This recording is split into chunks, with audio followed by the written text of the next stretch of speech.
Doesn't it show transparency that members of the Trump administration are willing to brief members of Congress whenever they please? But this president is clearly committed to transparency. For me, the best part of the job is working for a president who is so transparent. And you guys should all be very grateful that we have the most transparent administration in history.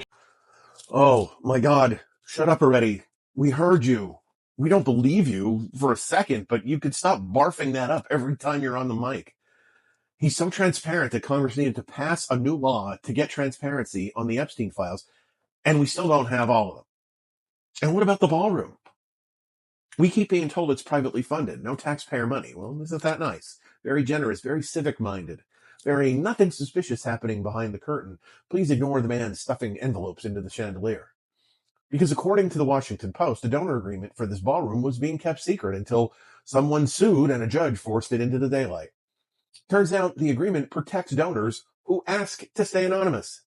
Anonymous donors to a sitting president's White House vanity project. Okay, move along. Nothing to see here. Trump has said they raised about 3/4 of the $400 million that the project is supposed to cost. And some of the known donors reportedly include major companies with business before the federal government. Amazon, Lockheed, Palantir, Google, and the conflict of interest protections. Well, don't worry. They exist, sort of, for the National Park Service and for the Department of Interior. But guess what? Not for Trump, not for the White House, not for any of the executive branch. Apparently, that part got left out. How odd. So a company could have billions in federal contracts donate to Trump's personal ballroom fantasy, and we wouldn't know about it if they asked nicely to be kept secret.